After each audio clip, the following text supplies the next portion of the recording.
The grand masquerade at Ashbourne House pulsed with forbidden allure under the flicker of 1,000 candles. Masks concealed identities, but not intentions.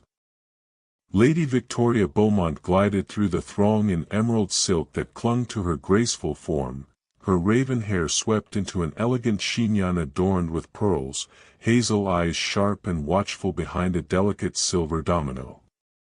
At 21, she had believed herself on the precipice of happiness. Sir Reginald Voss, charismatic, ambitious, heir to vast political influence, had singled her out. His pursuit had been relentless, intimate conversations about poetry and reform, stolen dances, promises whispered in shadowed alcoves. "You are unlike any other," he had vowed, his hand warm on hers. "Your mind, your spirit, I see you truly." Foolish hope had blossomed in her guarded heart. Now, near the orchestra's swell, he approached, mask pushed aside to reveal that familiar, handsome smile now edged with calculation. Guests nearby quieted, sensing drama. "Lady Victoria," he began, voice pitched to carry, "I must speak plainly.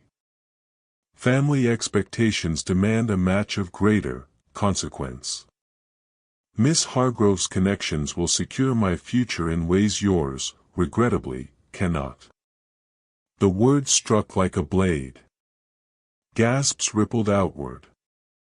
Her modest dowry, her respectable but unremarkable lineage, laid bare as insufficient. Heat flooded her cheeks, but she held her chin high, hazel eyes steady. "I understand completely, Sir Reginald," she replied, voice clear, unflinching. "I wish you every success in your ambitions." Inside, something shattered. As he bowed and retreated to his golden heiress, Victoria felt the weight of the ton's pitying stares. The music resumed, but the night had turned to ash. 2 years of careful armor followed. At 23, she returned to society polished, distant, heart-sealed. She never imagined salvation would come from the most unlikely source, Julian Hawthorne, the formidable Earl of Thornfield, cold, widowed, and utterly commanding. The seasons blurred into one another like ink bleeding on wet parchment. 2 years had passed since that fateful masquerade at Ashbourne House, yet the sting of Sir Reginald Voss's words lingered in Lady Victoria Beaumont's memory like a phantom ache. She had returned to London each spring with the determination of a soldier marching back to the battlefield, armed not with weapons but with composure forged in solitude. At 23, Victoria had transformed. The young woman who had once blushed at compliments now moved through ballrooms with a serene detachment that bordered on regal. Her raven hair, always impeccably arranged, framed a face that had grown more striking with time, high cheekbones sharpened by restraint, hazel eyes that observed rather than revealed. Her gowns, chosen with care from the finest modistes, were elegant but understated, deep burgundies, midnight blues, and forest greens that complemented her coloring without screaming for attention. Her family's townhouse in Mayfair remained modest compared to the grand residences of the ton's elite, but Victoria ensured it was always impeccably maintained. Mornings were spent in the drawing-room with her mother, Lady Eldridge, reviewing invitations and correspondence. Her father, the Baron, preferred his club and parliamentary debates, leaving the social navigation largely to his wife and daughter.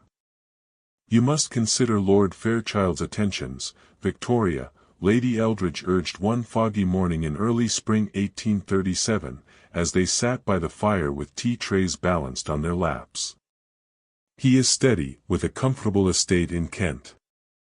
At your age—" "I am not yet on the shelf, Mamma," Victoria interrupted gently, though her tone carried a firmness that brooked no argument. "Lord Fairchild is kind, but he seeks a wife to manage his household and bear children. I require more than mere kindness." Lady Eldridge sighed, setting down her cup. After Sir Reginald's behavior, I understand your caution. But security is not to be dismissed. Your dowry is adequate, but not lavish. And the whispers, they have not entirely faded. The whispers. Victoria knew them well. The Tun had a long memory for scandal, even one as commonplace as a jilted lady. Though Reginald's rejection had been public, society's sympathy had been fleeting. Now, she was viewed as particular, perhaps too particular, for a woman of her station. That evening, Victoria attended the opera at Covent Garden, accompanied by her parents and a distant cousin for propriety. The performance was a new Italian piece, all soaring arias and tragic lovers, but Victoria's attention wandered to the boxes opposite. There, in the most prominent position, sat Sir Reginald Voss with his wife, the former Miss Lavinia Hargrove. Lavinia glittered in diamonds that could have funded a small estate, her laughter loud and performative. Reginald, ever the charmer, leaned close to whisper in her ear. Victoria felt nothing. No surge of anger, no twist of regret. Only a mild curiosity, as one might observe actors on a stage. Reginald had married well, securing his political ambitions through Lavinia's father's influence.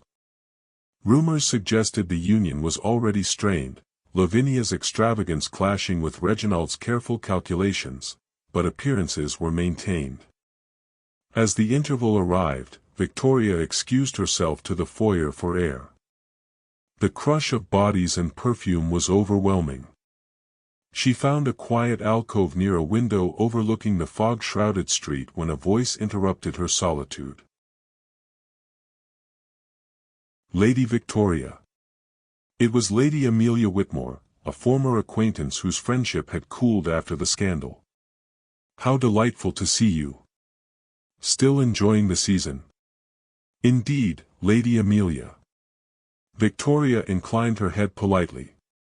And unattached, I see. Amelia's smile was thin.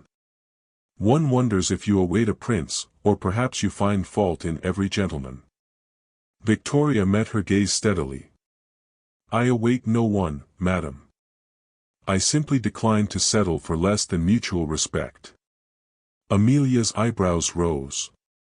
Respect. How very modern. Though after Sir Reginald's preference for substantial alliances, one might think respect would suffice. The barb landed, but Victoria refused to flinch. Sir Reginald made his choices clear. I have made mine. Good evening. She returned to her box with head held high, but the encounter left a familiar chill. Later proposals followed the same pattern. Lord Fairchild, a widower of 40 with 3 children, offered stability and mild affection. Mr. Harrington, a clergyman with earnest eyes and modest living, promised devotion. Captain Langley, recently returned from India with a fortune in trade, boasted of adventures but revealed a temper in private conversation. Each time, Victoria declined with graceful finality. Her parents despaired privately, but publicly supported her resolve. Better a contented spinster than a miserable wife, her father grumbled one evening over port. Yet Victoria was not content. Nights found her restless, staring at the canopy of her bed, wondering if her heart had frozen permanently. She threw herself into charitable works, visiting foundling hospitals, organizing benefits for widows of soldiers, finding purpose in helping those with fewer choices than herself. Society noted her poise with reluctant admiration. Lady Victoria Beaumont has become quite the enigma, Lady Jersey remarked at Almack's. Beautiful, intelligent, and utterly impervious to suitors. One might think her made of marble. But marble could crack under sufficient pressure. It was during a literary salon hosted by the Countess of Pembroke that Victoria first truly noticed Julian Hawthorne, Earl of Thornfield. He stood apart from the chattering groups, tall and imposing in severe black evening dress that accentuated his broad shoulders and lean frame. Dark hair fell across a brow marked by a faint scar, and his eyes, storm-gray and penetrating, scanned the room with detached interest. Thornfield was a figure of legend and speculation.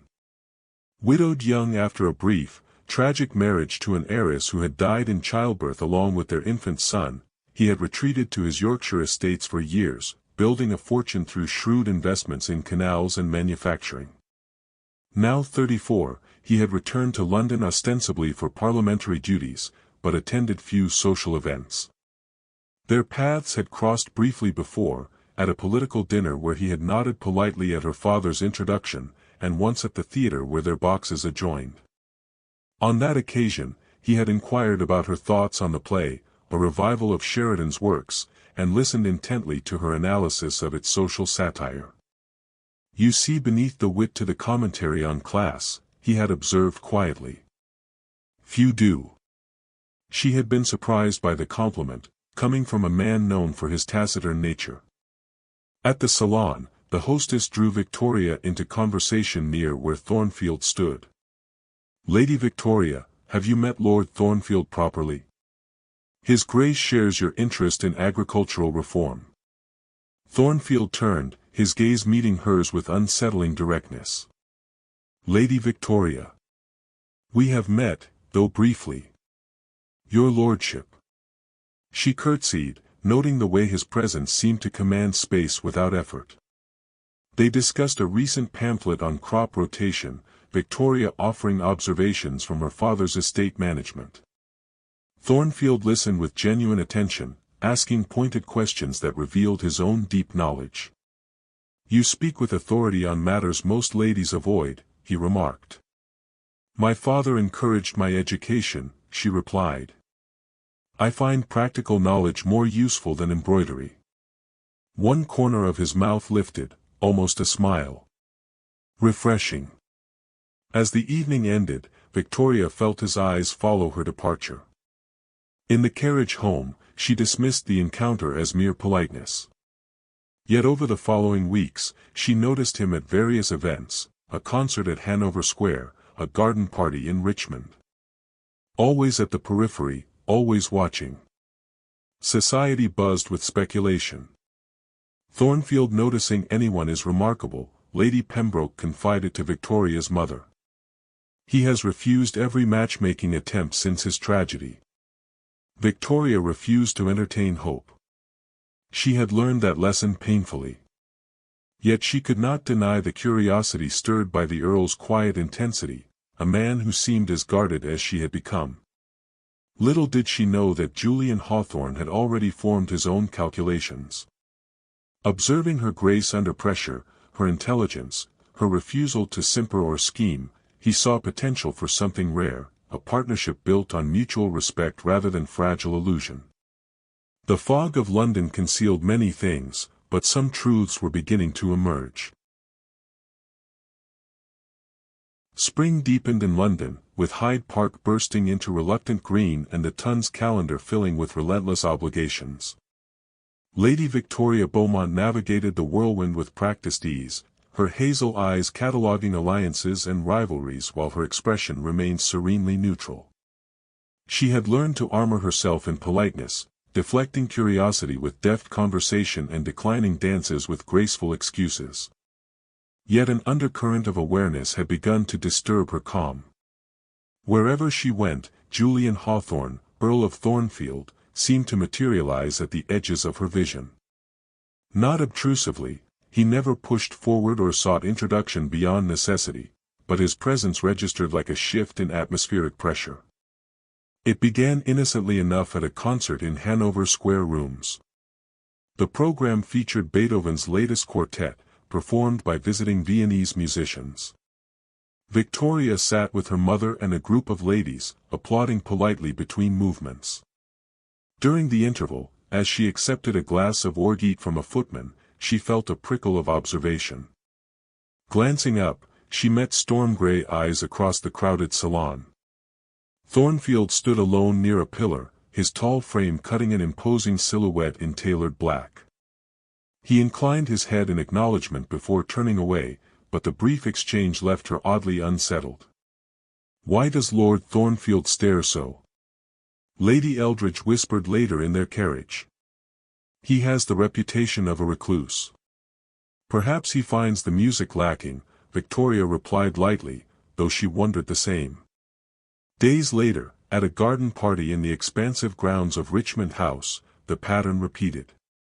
The afternoon was warm, with ladies in muslin gowns strolling beneath blooming arbors while gentlemen discussed horseflesh and politics.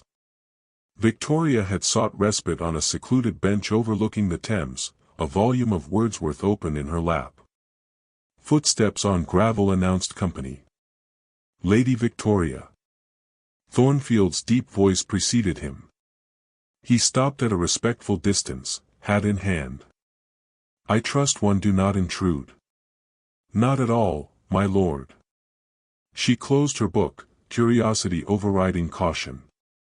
"The gardens are lovely." "Indeed." He glanced at the river. "Though Yorkshire moors have their own stark appeal." "You favor poetry?" "When it speaks truth," she answered. "Wordsworth captures the solace of nature amid human turmoil." His gaze sharpened. "Turmoil. An interesting choice of word."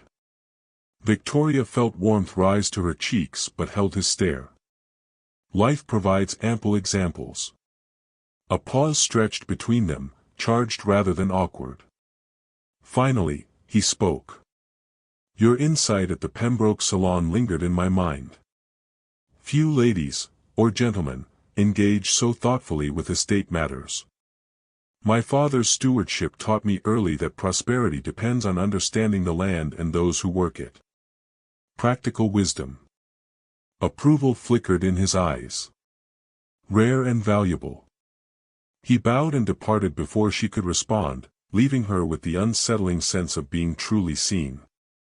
Society noticed. Whispers followed Victoria like trailing perfume. Thornfield speaking to Lady Victoria, twice in a fortnight. Lady Amelia Whitmore exclaimed at a morning call. "He has refused every mamma's overtures since his return." "Perhaps he seeks political alliance with Papa," Victoria suggested mildly, though her father's influence was modest. "Nonsense," Amelia scoffed. "The Earl needs no alliances. His investments in Northern Mills have made him wealthier than half the dukes combined. And after poor Eliza's tragedy." She trailed off, sensing the boundary. Eliza Hawthorne, née Carstairs, had been a celebrated beauty whose marriage to Thornfield 10 years prior had been the match of the season. Their happiness appeared complete until, barely a year later, she died giving birth to a son who followed her within hours. Thornfield had vanished to his estates, emerging only for essential parliamentary votes. Rumors painted him as haunted, some said coldly ambitious, others deeply scarred. Victoria dismissed gossip as idle fancy, yet found herself observing him in return. At a dinner hosted by Lord Castlereagh, where political heavyweights gathered, she was seated far down the table but caught snippets of Thornfield's contributions, measured arguments for factory regulation, tempered by pragmatic concern for economic growth. His voice carried authority without bombast. Afterward, in the drawing room, he approached her group. "Lady Victoria, your father mentioned your interest in educational reform. Have you read the reports from the Lancaster schools?" "I have," she replied, surprised he remembered her father's casual remark. "The monitorial system shows promise for wider instruction, though I question its suitability for very young children." "Precisely." He engaged her in discussion for nearly half an hour, drawing parallels to Prussian models and Scottish parish schools. Nearby guests listened with varying degrees of astonishment, a man of Thornfield's stature debating pedagogy with an unmarried lady. Lady Eldridge beamed later. "He sought you out deliberately, my dear." "Mere courtesy, Mamma." But courtesy did not explain the intensity of his attention. Tension escalated at the Duchess of Sutherland's ball, one of the season's pinnacles. Crystal chandeliers illuminated a sea of silk and jewels as couples whirled through waltzes. Victoria danced dutifully, twice with eligible gentlemen whose conversation ranged from hunting to the weather, before retreating to a refreshment alcove. Lady Victoria. Thornfield appeared as if summoned, offering a glass of champagne. You seem fatigued by the crush. The enthusiasm of the ton can be overwhelming, she admitted, accepting the glass. Their fingers brushed briefly, sending an unexpected spark along her arm. Yet you endure with remarkable poise. His tone held something beyond compliment. After past disappointments. Her breath caught. Few dared reference Sir Reginald directly. Disappointments forge character, my lord. Or caution. His eyes searched hers. Caution can protect, but also isolate. The orchestra struck up a new waltz. Around them, couples paired off. Would you honor me with this dance? He asked quietly. Victoria hesitated. Accepting would fuel speculation. Declining might appear cowardly. Curiosity, and something deeper, won. I would be pleased. On the floor, his lead was confident yet restrained, maintaining perfect propriety while his proximity overwhelmed her senses, subtle bergamot scent, warmth radiating through glove and silk. Conversation was impossible amid the music, but his gaze never left her face. You dance superbly, he murmured as the music slowed. As do you, my lord. The set ended too soon. He escorted her to her mother's side, bowing formally. Thank you, Lady Victoria. Lady Eldridge's eyes widened comically as he departed.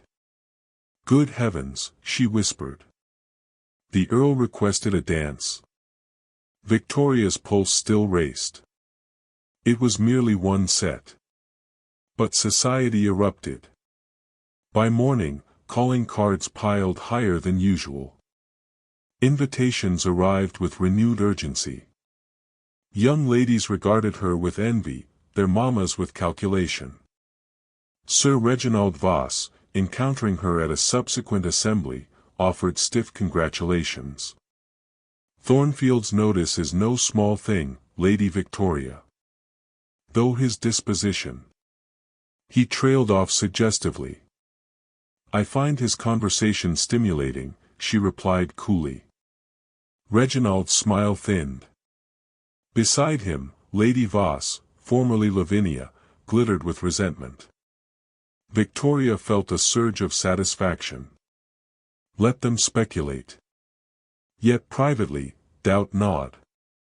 Thornfield's interest appeared genuine, but what did he seek?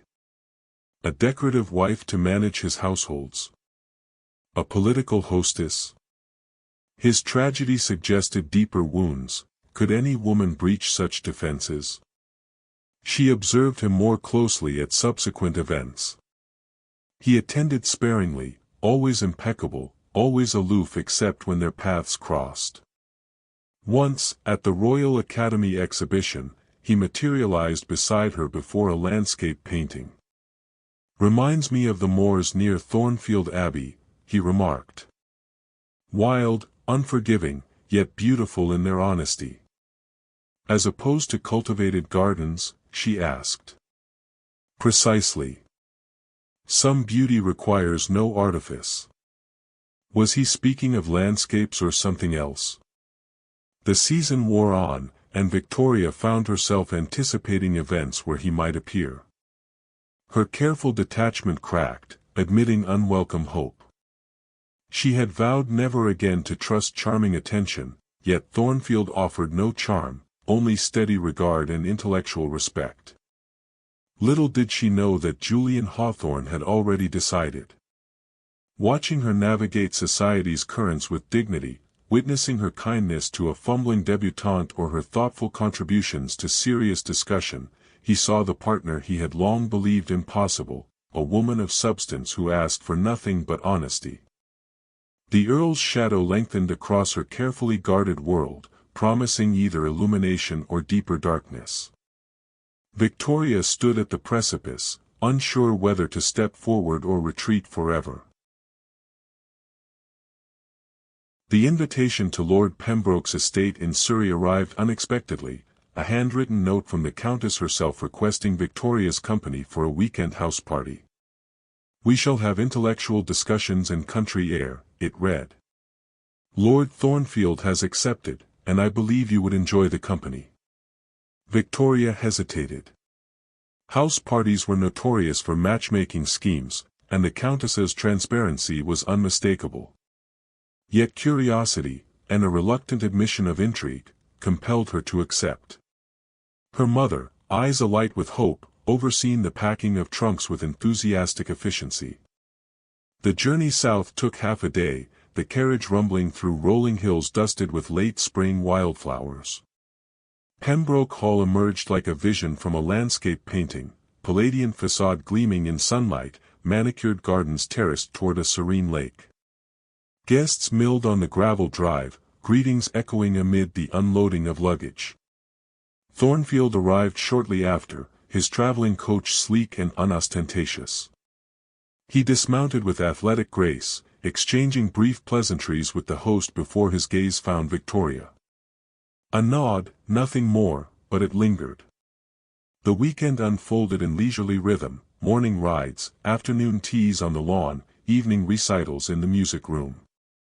Victoria participated with her usual poise, conversing on topics from botany to the latest parliamentary bills.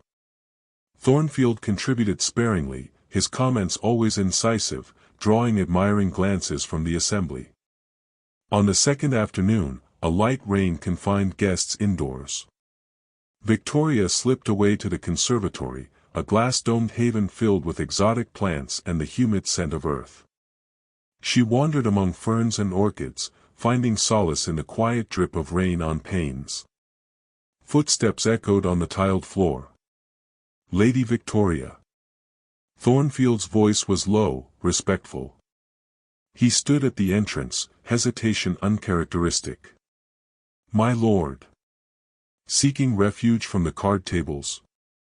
A faint curve touched his lips. "From inane conversation, rather. May I join you?"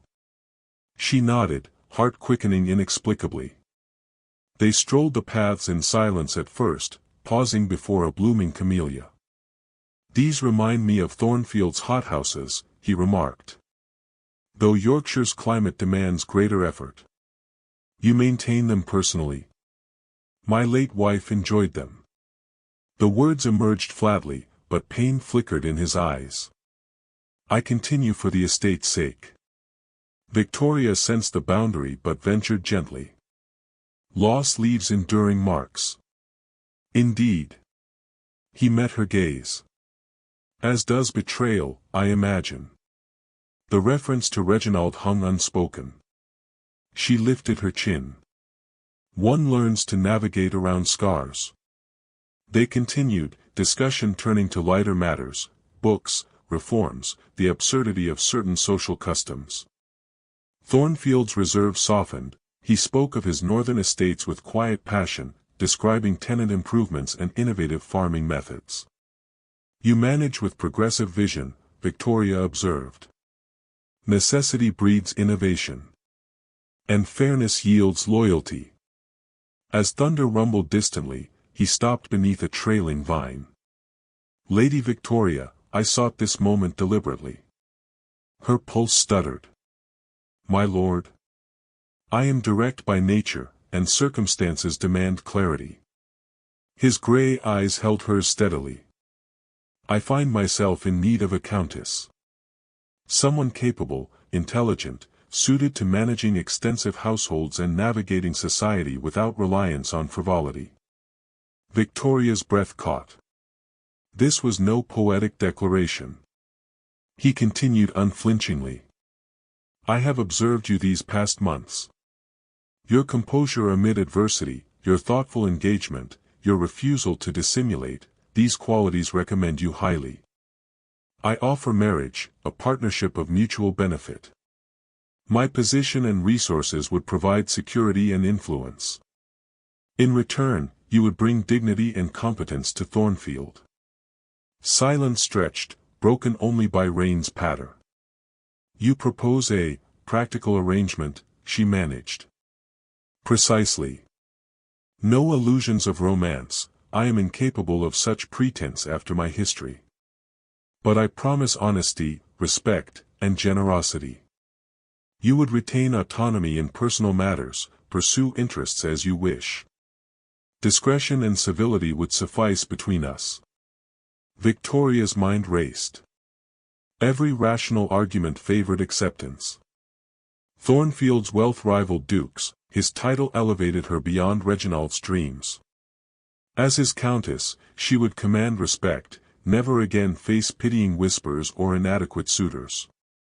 Security, independence within marriage, these were treasures she had resigned herself to forego. Yet a traitorous ache stirred. Once, she had dreamed of affection. I am aware of your experience with Sir Reginald Voss, he added quietly. I mention it only to assure you, I would never subject you to public slight. Our union would be honorable, protected. The sincerity in his voice pierced her defenses. This was no charming deceiver, here stood a man offering truth where others peddled lies. Might I have time to consider, she asked, voice steady despite inner turmoil. Of course. I shall call upon your father in London within a fortnight. Respond before then if you decline. He studied her face. I believe we are well suited, Lady Victoria. Two individuals who value substance over sentiment. With a bow, he departed, leaving her amid the lush greenery. Victoria remained long after, rain intensifying to a steady drum. Advantages cascaded through her thoughts, financial freedom, social elevation, escape from dwindling prospects. At 23, options narrowed, spinsterhood loomed despite her resolve. That evening at dinner, she observed him covertly.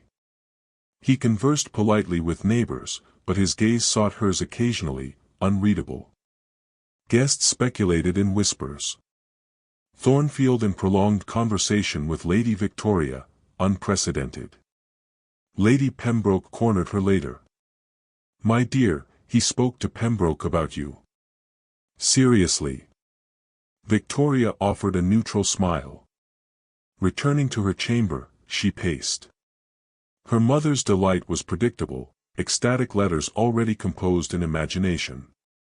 Her father would counsel caution but approve the match's prudence. Lists formed in her mind, benefits vast, risks minimal. Thornfield promised no love, but neither falsehoods. After Reginald's betrayal, honesty appealed profoundly. Sleepless nights followed. She weighed heart against reason, past wounds against future stability. Memories of humiliation warred with visions of authority as Countess of Thornfield, mistress of grand estates, influential in charitable causes, secure forever. By dawn of departure, resolve hardened. Love had proven treacherous, respect endured. In London, consultations with parents confirmed expectations. Lady Eldridge swooned at the prospect. An earl. And such wealth. Her father, more measured, he is honorable, Victoria. Stern, but fair. No gambling, no scandals. You would want for nothing. Except perhaps affection, she said softly. Affection fades, he replied gently. Respect and kindness sustain. Many passionate matches end in misery. Victoria nodded. Reginald had cured her of romantic delusions. Better a honest partnership than pretty deceptions. She sent word, acceptance. Thornfield called promptly. Negotiations were brisk, settlements extraordinarily generous, provisions ensuring her independence even in widowhood, allowances for personal pursuits. Wedding preferences, he asked directly. I defer to you, my lord. Julian, he corrected quietly. In private, at least. A small ceremony by special license, family only. No need for spectacle. She agreed, relieved to avoid scrutiny. They married in the Eldridge drawing room a week later, intimate, formal. Julian spoke vows with firm clarity, his hand steady on hers. The kiss, a brief touch to her cheek. "Well, Countess," he said afterward, the title foreign on his tongue. "Shall we depart for Thornfield?" As the carriage bore them north, Victoria gazed at passing landscapes. She had chosen sensibly: safety, status, respect. Yet in quiet moments, she wondered if the Earl's guarded heart held more than he admitted, and whether her own could remain forever sealed. The garden proposition had altered her fate. What blooms it might yet yield remained unseen. The wedding of Julian Hawthorne, Earl of Thornfield, to Lady Victoria Beaumont took place on a crisp morning in June 1837, in the sunlit drawing room of the Beaumont townhouse in Mayfair. No grand cathedral, no throngs of curious onlookers, just immediate family, a handful of close witnesses, and the quiet solemnity of a union built on deliberate choice rather than fervent passion. Victoria stood before the clergyman in a gown of ivory silk trimmed with delicate Brussels lace, its high neck and long sleeves lending an air of understated elegance. Her raven hair was arranged in soft waves beneath a simple veil, a single pearl comb her only ornament. She felt remarkably calm as she spoke her vows, her voice clear and steady. Julian, resplendent in formal black with a silver waistcoat, met her eyes with unwavering intensity, his responses firm and measured. When the brief ceremony concluded, he lifted her veil and pressed a chaste kiss to her cheek, proper, respectful, exactly as agreed. "Countess," he murmured, the title still novel between them. A faint warmth in his tone surprised her. The wedding breakfast followed in the dining room, simple but exquisite fare, toasts from her beaming parents, polite conversation. Lady Eldridge dabbed at happy tears, while Lord Eldridge clasped Julian's hand with genuine approval. "Welcome to the family, Thornfield. You have chosen wisely." Julian inclined his head. "The wisdom was mutual, sir." By afternoon, they departed for Thornfield House, Julian's London residence in Grosvenor Square, a stately mansion of pale stone that dwarfed the Beaumont home. Servants lined the entrance hall in welcome, curtsying and bowing as the new countess crossed the threshold. Mrs. Hargreaves, the housekeeper, a stern but efficient woman of middle years, greeted them with deference.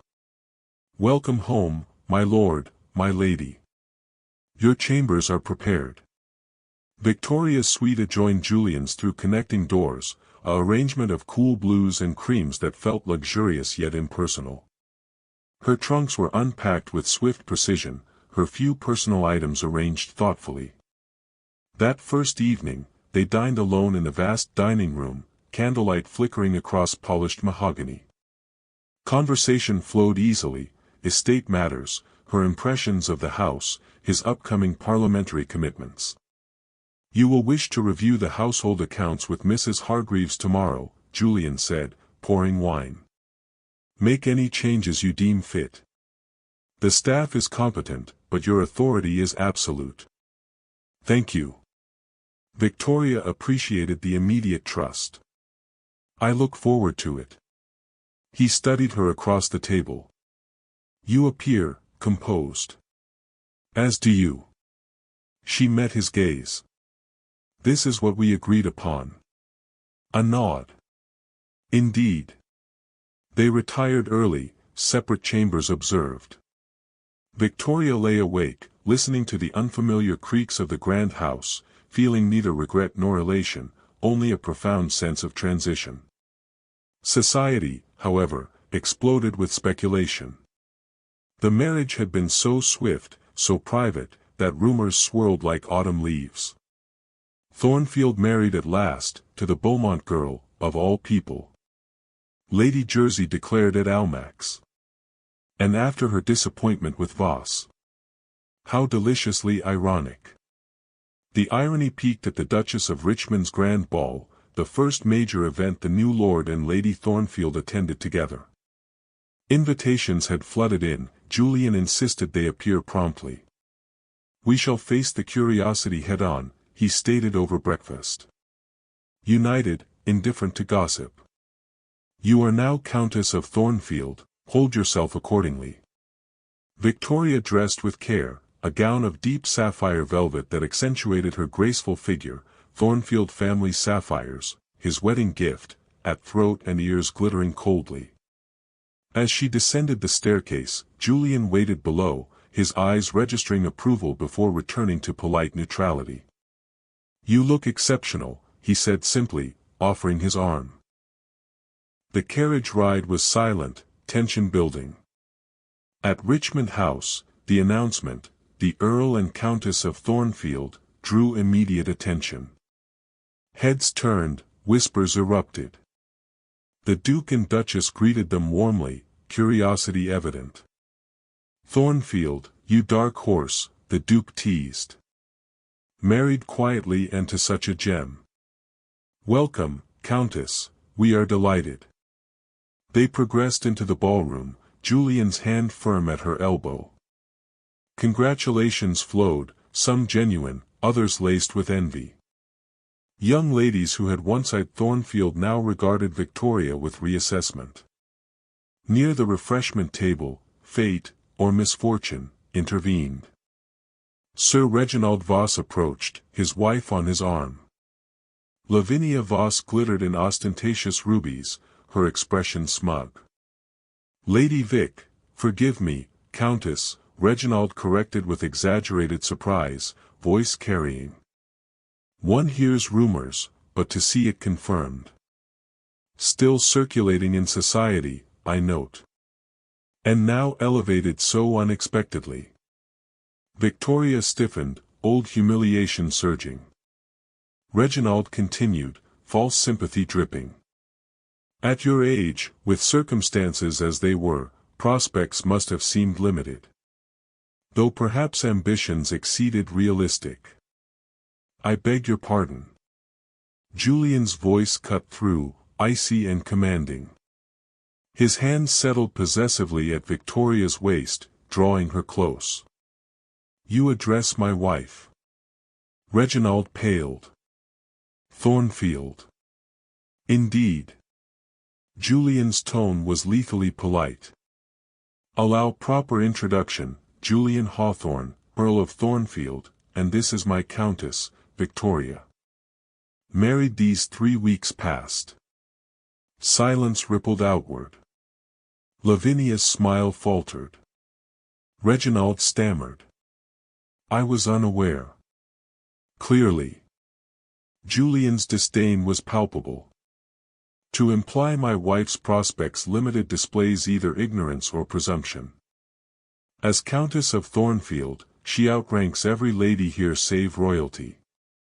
Her position is unassailable." He turned slightly, shielding Victoria. "I trust your own circumstances flourish. Though rumors suggest certain political alliances have proven burdensome." A direct hit, whispers of Voss family debts from Lavinia's extravagance. Reginald flushed crimson. Lavinia looked ready to flee. Julian continued softly, lethally. "My Countess merits respect. Any suggestion otherwise is unwelcome. We shall not detain you further."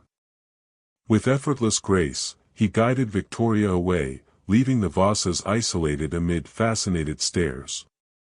Her heart pounded. "Thank you," she whispered as they reached the terrace doors. "You need not have." He led her into cooler night air. "That man is a cad. His wife, equally mercenary. They merit each other."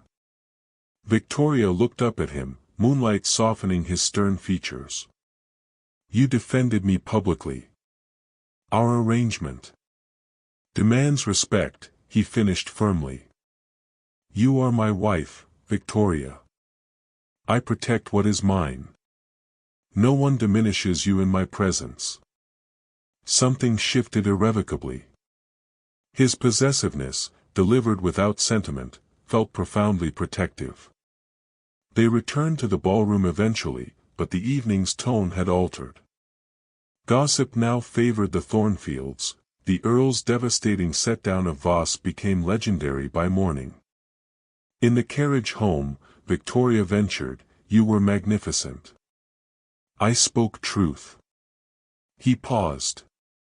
"You handled yourself admirably." Poise under fire, I suspected it, but witnessing. Warmth kindled in her chest. At Grosvenor Square, in the quiet entrance hall, he caught her hand. "Thank you for tonight. For accepting this partnership." "And thank you," she replied softly, "for making it more than I anticipated." His thumb brushed her knuckles before releasing. "Good night, Countess." "Good night, Julian." Ascending to her chamber, Victoria realized the vows in velvet had bound them in ways neither had foreseen. Defense had sparked unexpected alliance, practicality hinted at deeper currents. Society watched the new Countess of Thornfield with renewed interest.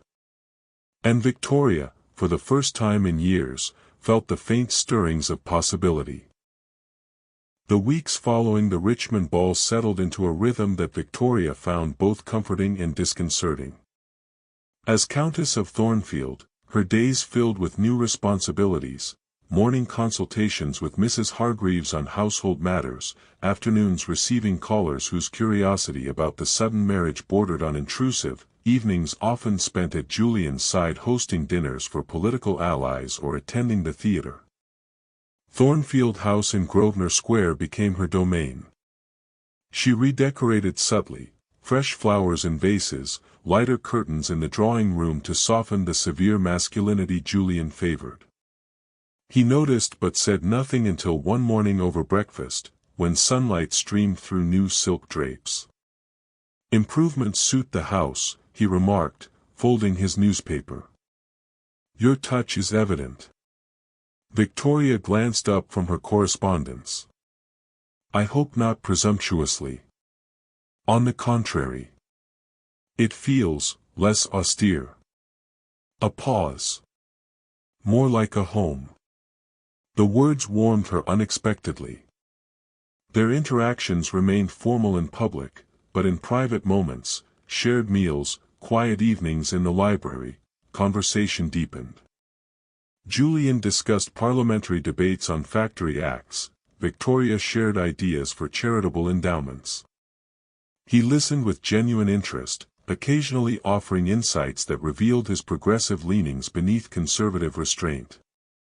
"You argue persuasively for women's education," he observed one night as they lingered over port in his study. "More than most men in the Lords." "Experience teaches that ignorance benefits no one," she replied. "My father's indulgence allowed me broader reading than most ladies receive." He studied her. "I am glad of it. A countess who thinks independently is an asset." Asset.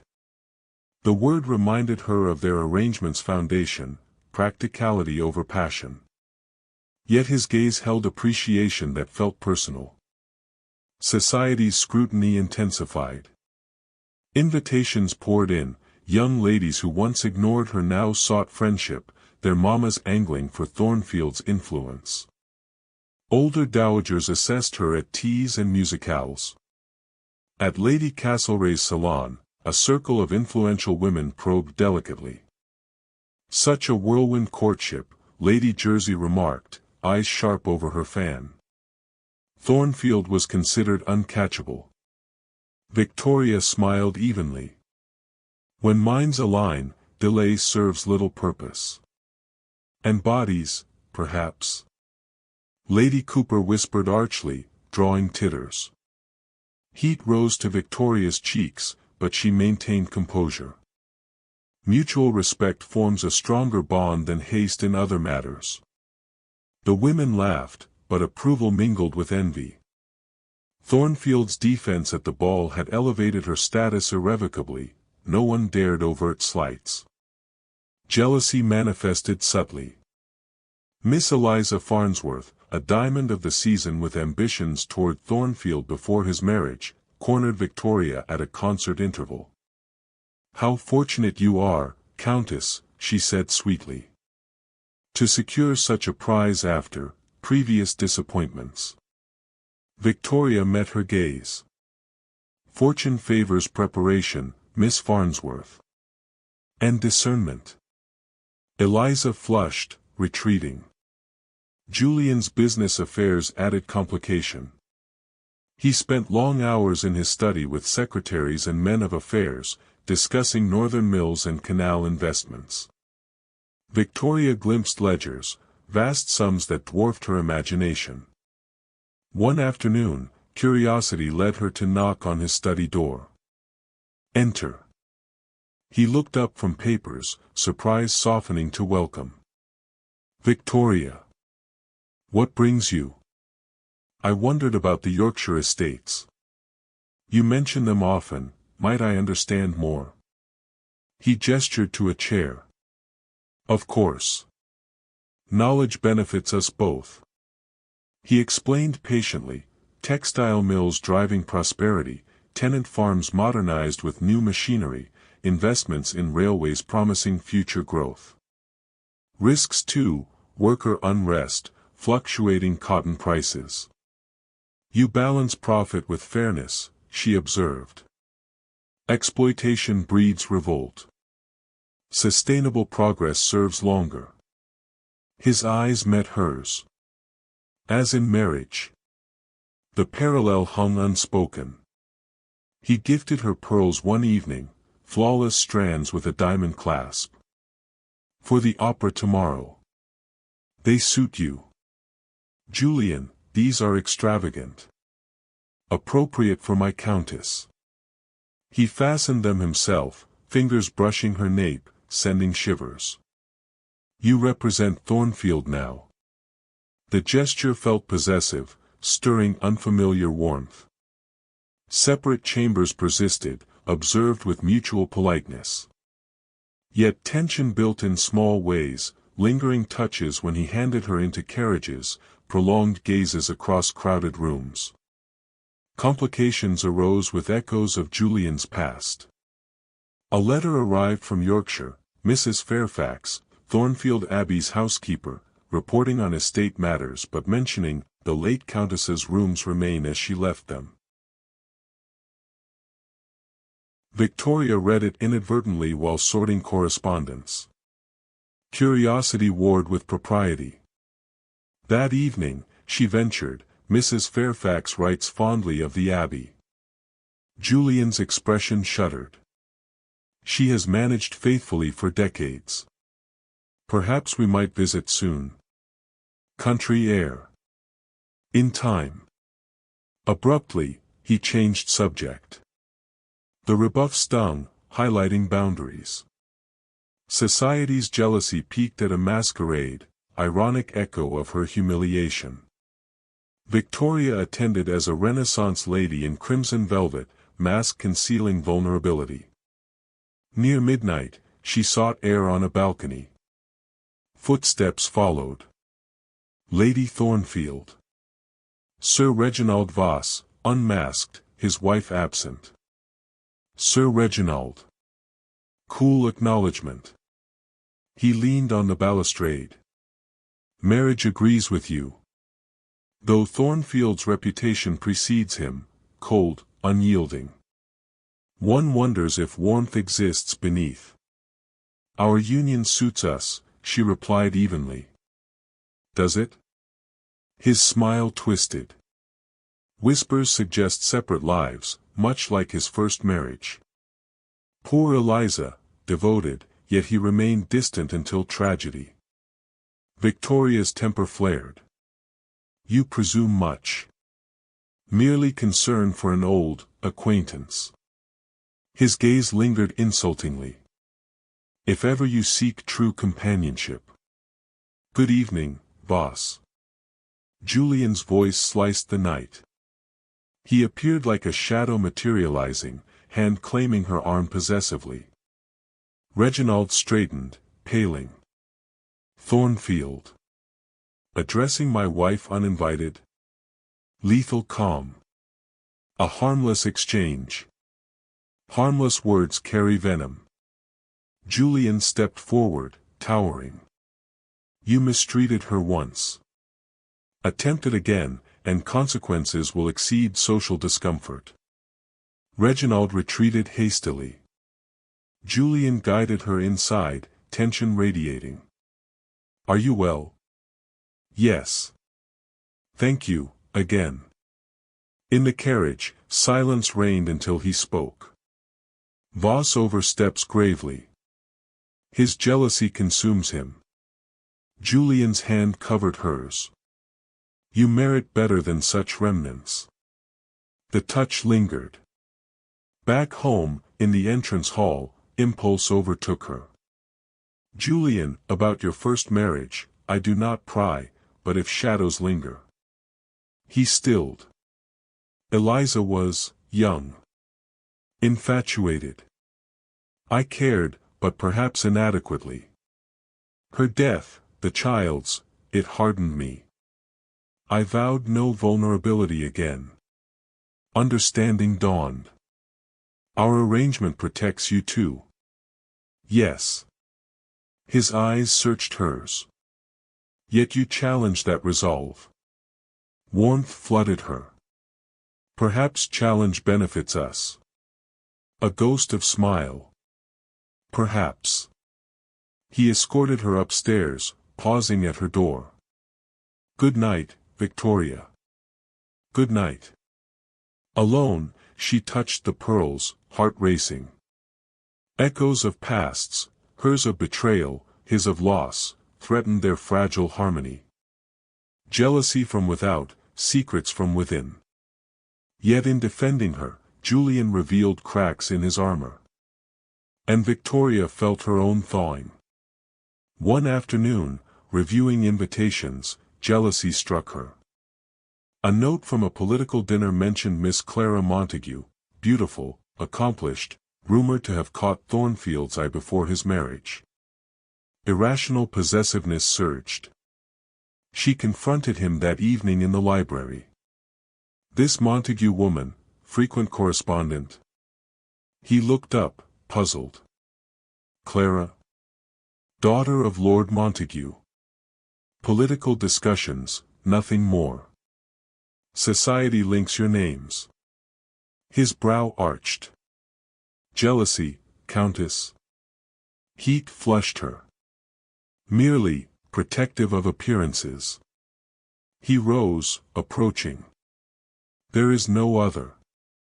Our vows bind me, practically and increasingly, otherwise. The admission hung electric. She met his gaze. As they bind me. Distance closed, but he halted. In time, Victoria. When ready. Lowest point loomed as doubts crested, was this partnership enough? Could guarded hearts truly connect? Yet his restraint felt respectful, not distant. And her jealousy, unwelcome proof of deepening attachment. Echoes persisted, but new harmonies emerged. The arrangement teetered toward something profound, complications forging strength. Victoria stood at a crossroads, past wounds healing in unexpected light.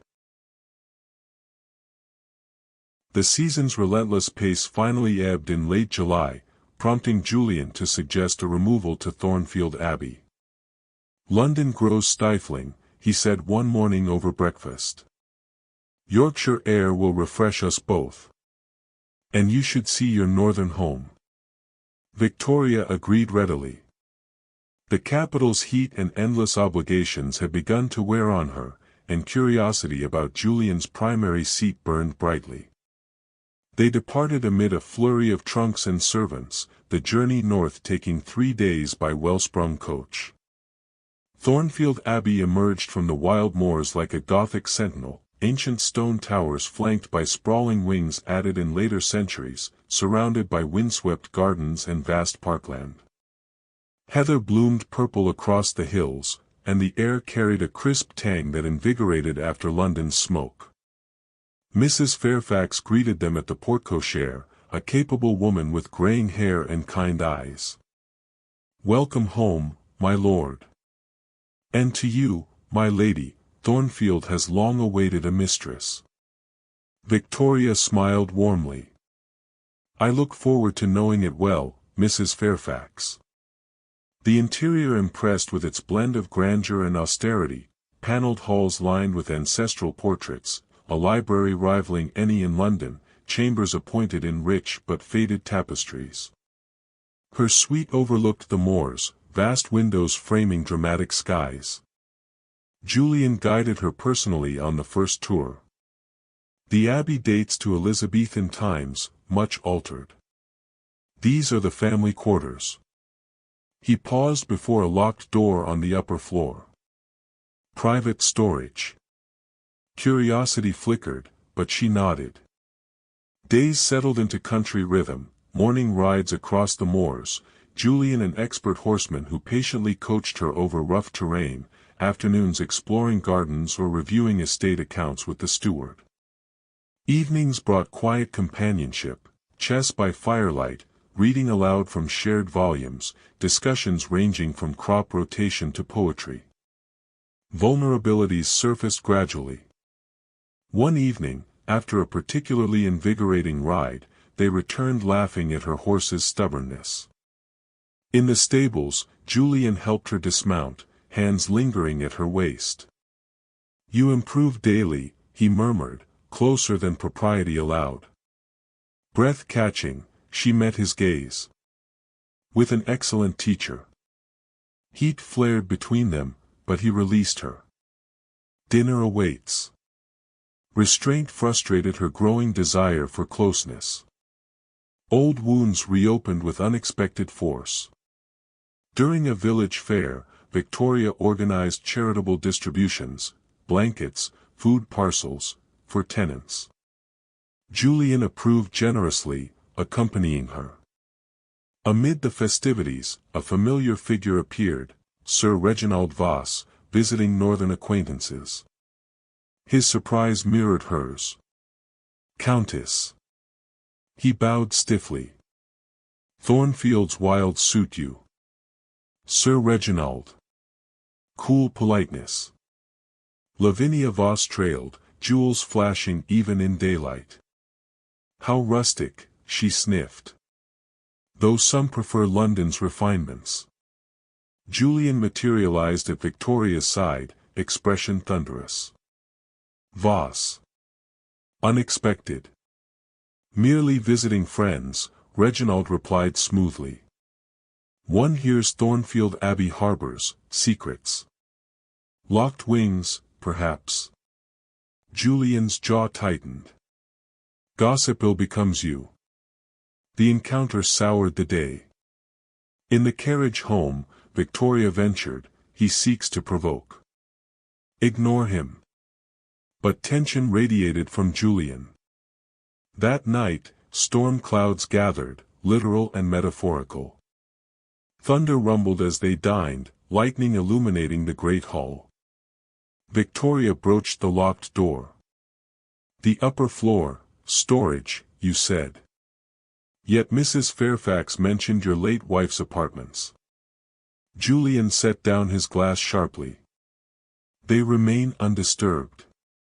"Out of respect." "Or avoidance." The words escaped before caution intervened. His eyes flashed. "Some griefs are private." Silence descended, heavy as the storm outside. She retired early, hurt compounding doubt. Was this partnership doomed to superficiality? His defense in London had promised more, but here, amid his past's shadows, distance widened. Rain lashed windows through the night. Victoria slept fitfully, dreams haunted by Reginald's sneers and locked doors. Morning brought complications, a letter from London detailing worker unrest at one of Julian's mills, strikes over wages, machinery fears. He spent hours corresponding, brow furrowed. "I must ride to the mill tomorrow," he announced. "Settle it personally." Allow me to accompany you. Unnecessary. Conditions are rough. His dismissal stung. I am countess here too. Understanding the estates includes challenges. He hesitated.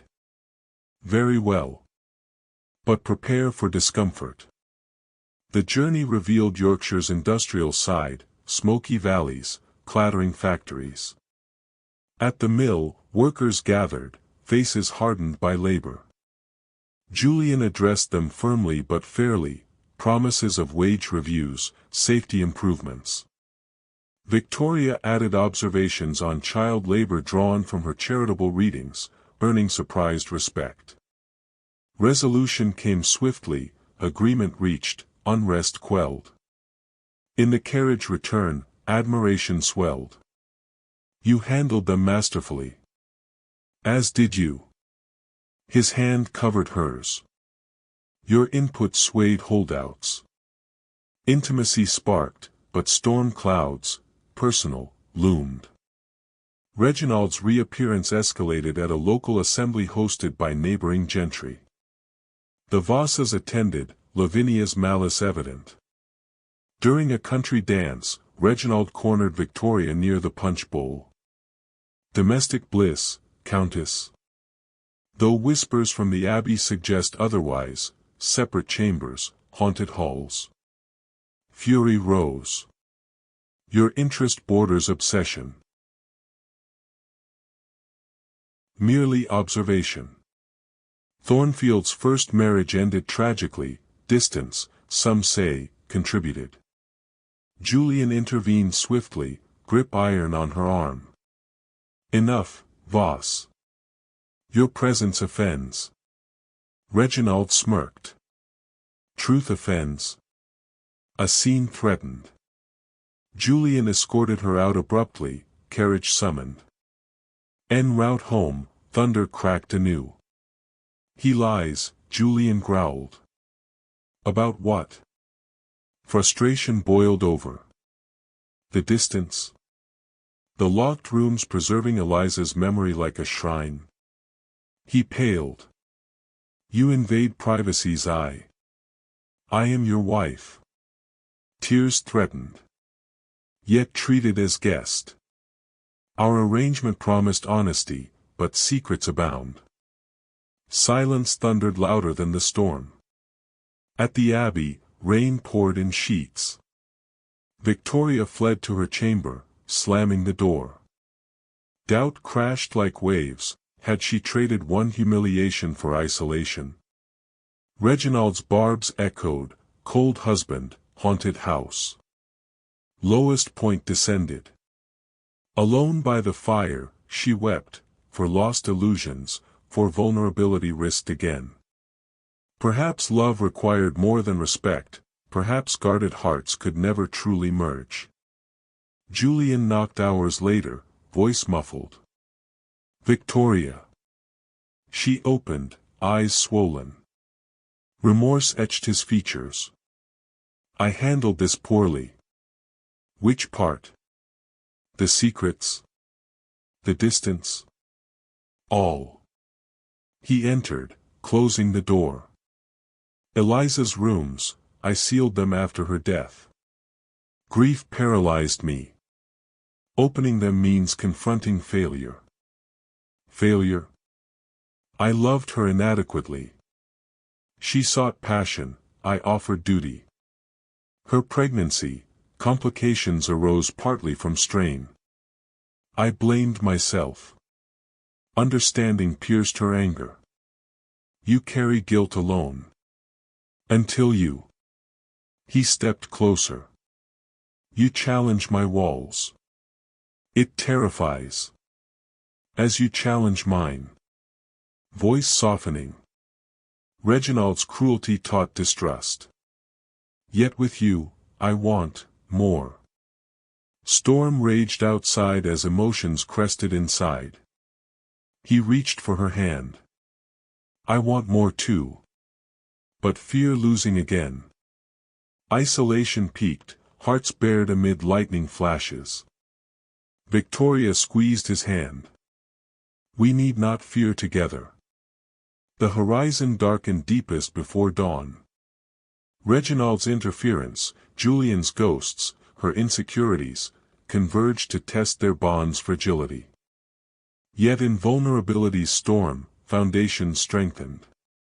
Victoria glimpsed the man beneath armor, wounded, honorable, capable of depth. Reginald's malice had stirred chaos, pushing her to despair's edge. But despair often preceded transformation. As thunder faded, so did immediate turmoil. They spoke late into the night, not resolving all, but beginning. The storm passed, leaving clearer skies, and hearts poised for change. Victoria's lowest point marked not ending, but turning. The storm's aftermath left Thornfield Abbey shrouded in mist, the moors glistening under a pale sun. Victoria awoke with resolve tempered by the previous night's confessions. Julian's admission of guilt over Eliza's death had humanized him, revealing the source of his impenetrable reserve. Yet unresolved tensions lingered like damp in the air, secrets half-revealed, desires unspoken. Breakfast passed in strained politeness. Julian announced plans to inspect flood damage on outlying farms. "I may be late returning." "Take care," she replied, searching his face for lingering remorse. He paused at the door. "Victoria, last night." "We shall speak this evening." A nod, and he departed. Left alone, Victoria threw herself into activity. She met with Mrs. Fairfax to plan autumn preserves and winter provisions, then rode out with the steward to assess tenant needs. The estate's vastness overwhelmed at times, but purpose steadied her. These people depended on Thornfield's stability, hers now, too. Mid-afternoon brought crisis. A groom galloped up, mud-splattered. "My lady." Bridge collapse at the lower ford, his lordship's party trapped on the far side. Rising waters. Heart plummeting, Victoria acted swiftly. "Gather men, ropes, horses. Send to the village for aid." She donned riding habit and joined the rescue party, overriding protests. "I will not wait idly." The ford churned with brown floodwater, debris swirling. On the opposite bank, Julian and his companions stood stranded, horses restless. He spotted her, expression thunderous even at distance. Ropes were thrown, a human chain formed. Tenants worked tirelessly, securing lines across the torrent. Victoria directed from the near bank, voice carrying over the roar. One man slipped, plunging into the current. Shouts erupted. Julian dove without hesitation, grasping the tenant's collar and hauling him toward safety. Others pulled them ashore, both gasping but unharmed. As waters receded slightly, Julian crossed first on a makeshift bridge of lashed planks. He strode directly to Victoria, soaked and furious. "What madness possessed you?" he demanded, gripping her arms. "This is no place for your countess." She met his glare unflinching. "Or for a wife concerned for her husband." His anger cracked. "I feared for you. As I for you." Voice softening. "We are partners, Julian. In peril as in peace." Around them, tenants watched discreetly, rescue complete. He released her, raking wet hair from his brow. "Your courage shames me. Necessity demands it." In the carriage return, others following on horseback, silence shifted from tension to reflection. "You organized efficiently," he admitted. "Charitable work taught me crisis response. More than that." His hand found hers. "You chose action over fear. As did you, saving that man." He exhaled. "Old instincts, protect what is mine." Including yourself? She pressed gently. You risk too readily, carrying solitary burdens. Gray eyes met hazel. Habit from years alone. No longer alone. The abbey welcomed them with hot baths and dry clothes. Dinner waited, but Julian suggested the library instead, fire roaring, brandy decanted. Seated opposite, warmed and composed, Victoria confronted her flaws head-on. I accused you of secrecy, she began, yet I harbor my own walls. Reginald's betrayal convinced me affection was illusion, better cold honesty than warm deception. Julian leaned forward. And I vowed no vulnerability after Eliza. Grief twisted into isolation. Yet here we are, she continued, hurting each other with caution. He nodded slowly. The storm, literal and otherwise, clarified much. Reginald's interference nearly undid us. His malice exposed weaknesses. Julian's jaw tightened. But your strength in crisis, it humbled me. Warmth spread through her. Your dive into the flood, selfless. The man I married is capable of profound care. Capable, yet fearful. Voice roughening. Losing Eliza broke something. I proposed practicality to avoid risk. As I accepted to avoid hurt. They regarded each other across the hearth. I choose differently now, Victoria declared. Heart pounding, she rose and crossed to him. I choose trust. Vulnerability. You. His breath caught. Victoria. I want the partnership we promised, but more. The warmth beneath your reserve. The depth I glimpse in moments like today. He stood, towering yet hesitant. You deserve passion, not mere duty. I deserve you, all of you. Flaws, scars, everything. Emotion stormed his features. And I you. Your intelligence, grace, fire, they have breached my defenses. She placed her hand on his chest, feeling his heart race. Then let us rebuild on stronger ground. He covered her hand with his. No more separate chambers. No more locked doors.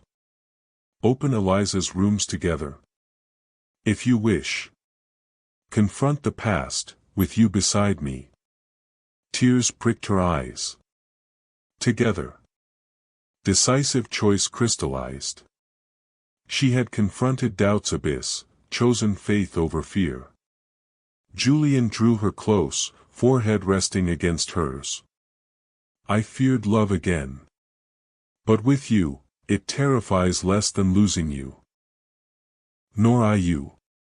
The kiss began tentatively, testing, reverent, then deepened with pent-up longing.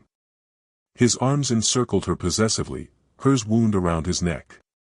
Years of restraint shattered in fire's glow. When they parted, breathless, he murmured, tonight? Yes. No hesitation. He lifted her effortlessly, carrying her upstairs, not to her suite, but his.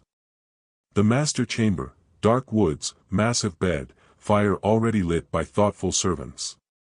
Clothes discarded with mutual urgency, barriers fell literally and figuratively. Julian worshipped her with hands and lips, attentive to every response, erasing doubts with tenderness and passion. Afterward, entwined in sheets, he traced patterns on her skin. I never imagined this depth. Nor I. She nestled closer. But we forged it, in fire, storm, crisis. He pressed a kiss to her temple. My countess. My partner. Yours. Morning brought clarity. Over breakfast, plans formed, open Eliza's rooms, sort mementos together, release ghosts honorably. Mrs. Fairfax received instructions with discreet approval. The abbey breathes easier already, my lady. Days following solidified regrouping. Rides resumed, now with lingering touches. Evenings deepened intimacy, physical and emotional. Reginald's shadow faded, reports placed the Vosses in financial straits, his provocations ceasing. Victoria's decisive choice, to trust fully, unlocked Julian's heart.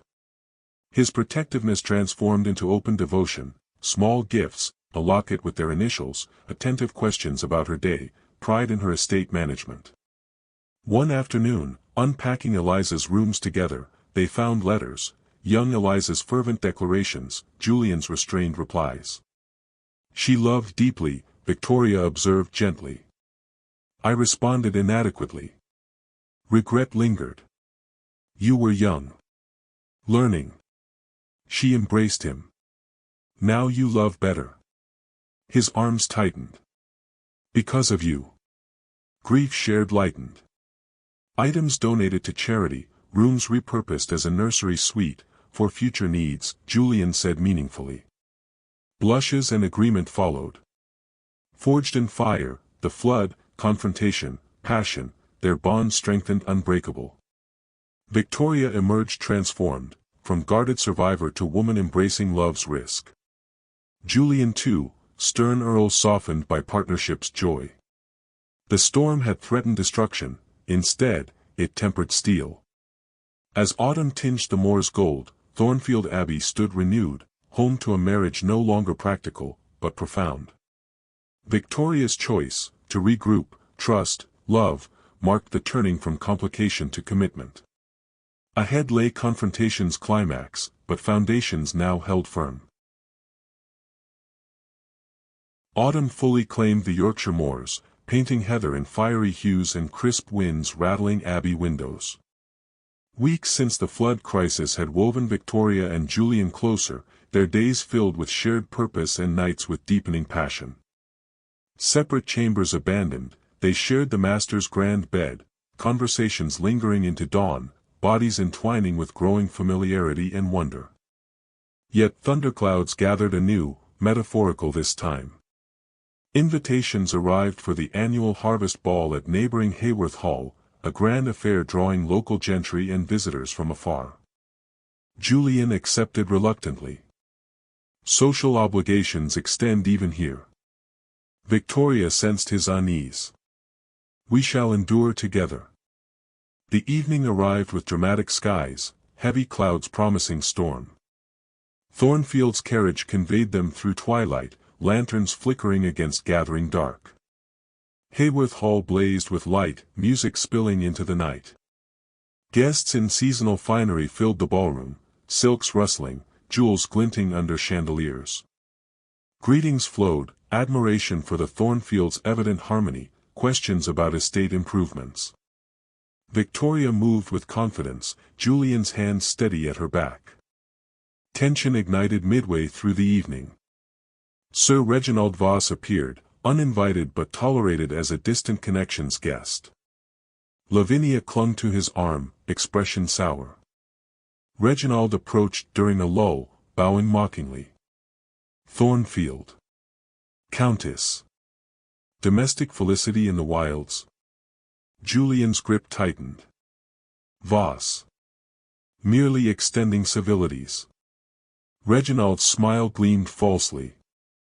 Though rumors drift even here, whispers of abbey ghosts unrest. Victoria's temper flared. Your fascination borders pathology. Lavinia interjected snidely. Some matches elevate unexpectedly. Others, strain under scrutiny. Guests nearby quieted, sensing spectacle. Julian's voice cut like steel. Your insinuations grow tiresome. Truth tires. Reginald pressed. The late countess's shadow lingers, they say. Separate lives renewed. Fury and hurt surged in Victoria, old insecurities stirred by deliberate cruelty. She stepped forward. You mistake privacy for unhappiness. Our union thrives on respect you clearly lack. Reginald sneered. Respect? Or convenience? Thunder cracked outside, rattling panes. Rain began lashing windows. Julian moved to intervene, but Victoria held up a hand. "Allow me." To Reginald, "You rejected me publicly for fortune. Now envy consumes you because I found better, genuine partnership." Lavinia gasped. Reginald flushed. "Insolence." "No," Victoria continued, voice ringing clear. "Truth. Your marriage bought status, mine earned devotion." Guests murmured approval. Julian's eyes shone with pride. "My wife speaks aptly." Further commentary unwelcome. Reginald sputtered, but social tide turned. Hosts approached subtly, suggesting departure. As vases retreated amid whispers, storm unleashed fully, wind howling, lightning illuminating the hall. Carriage delayed by weather, Julian led Victoria to a private antechamber for respite. Door closed, tension transformed. "You were magnificent," he breathed, drawing her close. "Defending us. As you have defended me." Heart racing from confrontation and proximity. Lightning flashed, thunder immediate. His hands framed her face. "Vasa's barbs nearly undid us once. Tonight, you banished them. We banished them." Tears welled, not sadness, but release. "I feared shadows forever. No shadows remain." Voice rough with emotion. "You illuminated them." The kiss ignited fiercely, pent-up adrenaline fueling passion. His mouth claimed hers with urgent need, she responded matching hunger, hands fisting his coat. Against the wall, gowns and cravats loosened in frantic haste. Storm raged outside as barriers shattered within. "Here," she whispered, half laughing. "Cannot wait." He lifted her, carrying to a settee. Clothing discarded in trail, they joined with desperate intensity, bodies speaking what words long withheld. Passion crested wave upon wave, cries muffled against skin, storm masking sounds. Afterward, spent and entwined, rain softened to patter. Julian traced her cheek. "I love you, Victoria. Profoundly. Irrevocably." Tears spilled. "And I you. Beyond practicality, beyond fear." He kissed them away. "You unmasked me, heart laid bare. As you mine." She smiled through emotion. No more guards. Confessions poured in storm's wake. "I proposed convenience to shield myself," he admitted. "But you, your strength, kindness, fire, captivated utterly." "I accepted safety," she replied. "Found home instead. Your honor, depth, tenderness, they healed me." Thunder faded distantly. He held her closer. Reginald's malice forced this reckoning. "I thank fate for it." "As do I." Laughter bubbled. Though his face, priceless. Julian chuckled, sound rumbling deep. Society will dissect his humiliation for seasons. Carriage finally summoned, they returned composed, though glowing. At the abbey, in their chamber, passion reignited tenderly. Exploration unhurried, devotion expressed in every caress. Morning brought clear skies, storm passed. Over breakfast, Julian gifted a ring, emerald matching her eyes, surrounded by diamonds. Not practicality. Love. She slipped it on, tears renewing. Perfect. Days following solidified transformation. Eliza's mementos sorted fully, some kept, most donated. Rooms refreshed as guest suites. Intimacy deepened, playful banter, shared dreams, open affection even before servants. Society noted upon London return, Thornfields inseparable, gazes lingering, touches subtle but unmistakable. Reginald avoided them entirely, rumors of mounting debts, marital strife. Hearts unmasked, vulnerabilities shared, love declared, the climax forged unbreakable bond. Victoria reflected often on the stormlit antechamber, confrontation's heat transmuted into passion's fire. Julian, once armored, now openly cherished, escorting her with pride, consulting her wisdom, delighting in her joy. Their marriage, born of caution, blossomed into legend, practical union become passionate devotion. As winter approached, hints of future joy stirred, Victoria's courses late, suspicion blooming. But that revelation awaited. For now, in love's full light, they reveled. The storm had threatened, instead, it revealed truth. Hearts unmasked, nothing remained hidden. Julian and Victoria, partners, lovers, equals, faced whatever came, united. 5 years slipped by like pages in a well-loved book, each turning revealing deeper joys. Thornfield Abbey, once a fortress of solemn stone and shadowed halls, now echoed with the bright chaos of family life. The wild moors remained unchanged, windswept and untamed, but within the abbey's walls, warmth had taken root and flourished. Victoria, now 28, stood at the nursery window one crisp autumn afternoon in 1842, watching her children play in the garden below. Raven hair still framed her face in elegant waves, though softer now with motherhood's glow, hazel eyes alight with contentment as they followed the scene. Julian, tall, dark-haired, the faint scar on his brow silvered by time, knelt amid fallen leaves, a makeshift crown of twigs atop his head. Their eldest, Eliza Victoria Hawthorne, aged 4, perched triumphantly on his shoulders, her dark curls bouncing as she directed the battle. Little Julian Alexander, 3 years old and already serious like his father, brandished a stick sword with fierce determination. Baby Margaret, barely 1, gurgled from a blanket nearby, tended by a nursemaid. "Papa is the dragon," Eliza declared imperiously. "Charge!" Julian roared playfully, lumbering forward as the children shrieked with delight. Even stern Mrs. Fairfax, passing with linens, paused to smile at the sight. Victoria's heart swelled. This man, once so guarded, proposing a union of convenience, had become the most devoted husband and father imaginable. His laughter rang genuine, his protectiveness gentle rather than confining.